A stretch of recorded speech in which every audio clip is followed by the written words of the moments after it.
آج کا سبق ہے مسح کا طریقہ اور موضوع پر مسح کے جو فرض ہیں وہ کتنے ہیں۔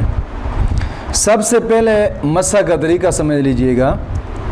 مسح کا طریقہ یہ ہے کہ داہنے ہاتھ کی 3 انگلیاں داہنے پاؤں کی پشت کے سرے پر اور بائیں ہاتھ کی انگلیاں بائیں پاؤں کی پشت کے سرے پر رکھ کر پنڈلی کی طرف کم از کم 3 انگل کی مقدار کھینچ لے، اور سنت یہ ہے کہ پنڈلی تک جناب علی پہنچا دے۔ یہ سنت طریقہ ہے۔ اگر 3 انگلی کی مقدار کھینچ لے گا مسح ہو جائے گا، لیکن سنت طریقہ یہ ہے کہ پنڈلی تک وہ کھینچ کر لے جائے۔ آگے مسئلہ یہ ہے کہ انگلیوں کا تر ہونا ضروری ہے۔ ہاتھ دھونے کے بعد جو تری باقی رہ گئی ہے، کبھی کبھار ایسا بھی ہوتا ہے کہ ہاتھ دھویا اور ہاتھ دھونے کے بعد تری رہ گئی ہے، اس سے مسح کیا ہے تو مسح جائز ہے، مسح جائز ہے، ہو جائے گا۔ اور سر کا مسح کیا اور ابھی ہاتھ کے اوپر جناب علی تری موجود ہے تو یہ تری کافی نہیں ہے۔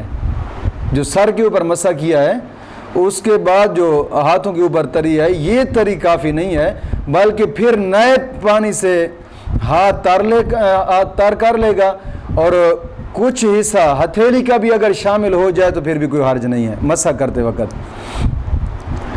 اب ہیں مسح میں فرض کتنے ہیں۔ مسح موضوع پر مسح کرنے کے 2 فرض ہیں۔ پہلا فرض یہ ہے کہ ہر موضع کا مسح ہاتھ کی چھوٹی 3 انگلیوں کے برابر ہونا چاہیے، پہلا فرض ہے۔ دوسرا فرض یہ ہے کہ موزے کی پیٹھ پر مسح ہونا چاہیے۔ یہ 2 فرض ہیں۔ آگے مسئلہ یہ ہے کہ اگر ایک پاؤں کا جناب علی مسح 2 انگل کی مقدار کیا ہے، ایک پاؤں کا مسح 2 انگل کی مقدار کیا ہے اور دوسرے کا 4 انگل کی مقدار کیا ہے تو مسح نہیں ہوا۔ ایسا نہ ہو کہ وہ ایسا سمجھے کہ یار ایک پاؤں کے اوپر تو 2 انگلیاں پھیری ہیں، اب دوسرے کے اوپر 4 انگلیاں پھیر کر مسح کر دیں گے، برابر ہو جائے گا، کیونکہ ایک انگلی ادھر کر دیں گے اور ایک ادھر کر دیں گے، یہ برابر نہیں ہوگا۔ ایک موزے کے اوپر 2 انگلیاں سے مسح کیے، دوسرے کے اوپر 4 انگلیاں پہ مسح کیے، مقدار تو مسح نہیں ہوا۔ آگے مسئلہ یہ ہے کہ موزے کے تلے پر مسح کیا اس نے تو مسح نہیں ہوا۔ اسی طرح اگر موزے کی کروٹوں پر اس نے مسح کیا ہے پھر بھی مسح نہیں ہوا۔ اگر اس نے ٹخنوں پر مسح کیا ہے پھر بھی مسح نہیں ہوا۔ اگر اس نے موزے کی جو پنڈلی ہے پنڈلی پر اس نے مسح کیا ہے پھر بھی مسح نہیں ہوا۔ اگر ایڑی پر مسح کیا ہے پھر بھی مسح نہیں ہوا۔ یعنی کہ تلے پر، کروٹوں، ٹخنے، پنڈلی، ایڑی، ان جگہوں پر اگر اس نے مسح کیا ہے موزے کے اوپر تو مسح بالکل نہیں ہوا، یعنی پشت پر ہی مسح کرے گا۔ آگے مسئلہ یہ ہے کہ پوری 3 انگلیوں کے پیٹ سے مسح کرنا، یہ سنت مبارکہ۔ یاد رکھیے گا سنت موزہ کے مسح میں 3 ہی سنتے ہیں۔ پہلی سنت یہ ہے کہ پوری 3 انگلیوں کے پیٹ سے مسح کرنا، یہ بھی سنت ہے، اور پنڈلی تک کھینچنا یہ بھی سنت ہے، اور اسی طرح مسح کرتے وقت انگلیاں کھلی رکھنا یہ بھی سنت ہے۔ مسئلہ سمجھ آ گیا کہ نہیں آیا؟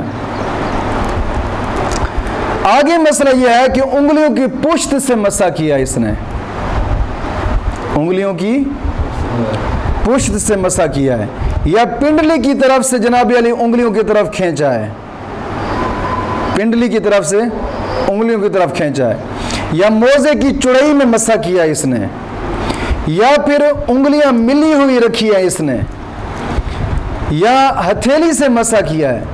ان سب صورتوں میں مسح تو ہو جائے گا لیکن خلاف سنت ہے، یہ خلاف سنت ہے۔ یعنی انگلیوں کی پشت سے مسح کیا ہے، مسح ہو جائے گا لیکن خلاف سنت ہے۔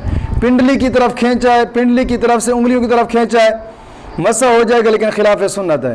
اسی طرح چوڑائی میں مسح کیا ہے، مسح ہو جائے گا لیکن خلاف سنت ہے۔ یا انگلی ملی ہوئی رکھی ہے مسح ہو جائے گا لیکن خلاف سنت ہے.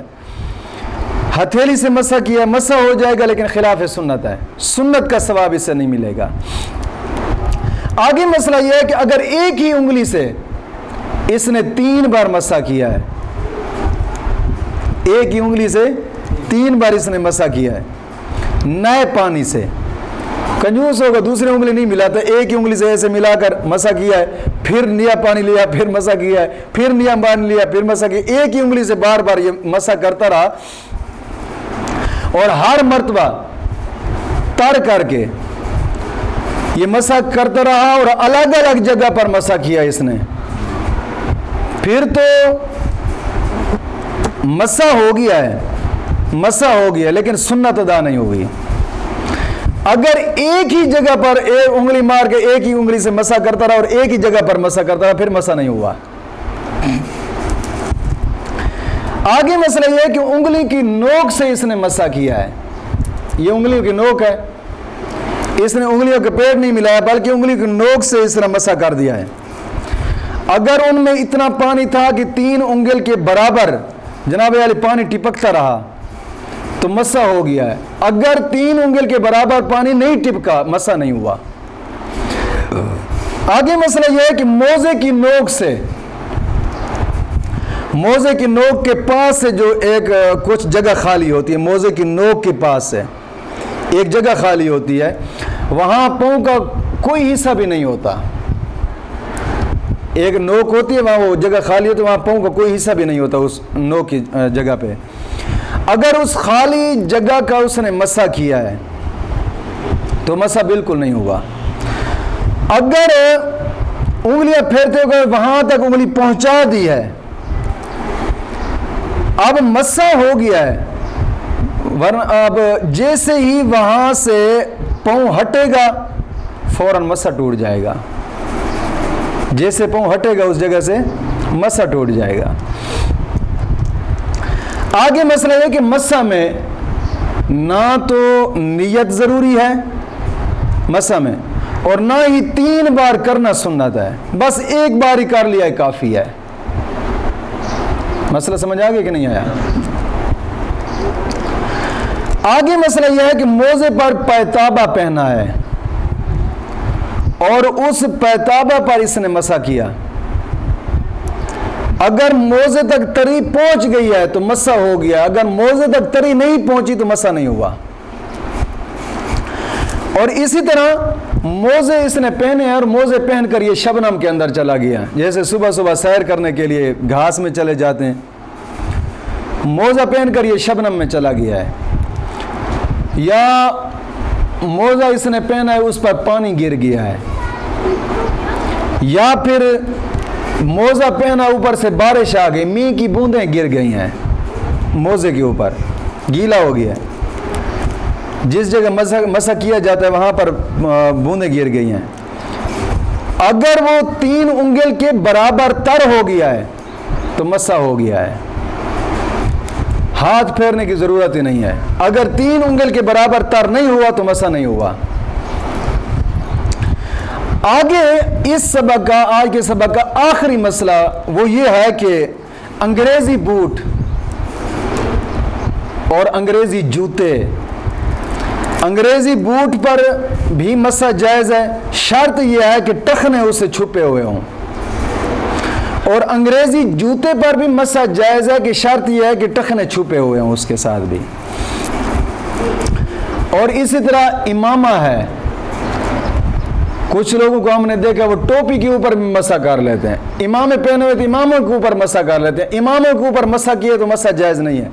اگر جالی والی ٹوپی پہنی ہوئی ہے یا کپڑے والی ٹوپی پہنی ہوئی کو اوپر سے اتنا پانی ہاتھ میں تھا کہ تر کیا تو سر تر ہو گیا ہے پھر مسح ہو جائے گا. ایسے ہی برقع پہنا ہوا ہے, اگر اس نے مسح کیا ہے, برقع پہنا ہوا تھا مسح نہیں ہوا.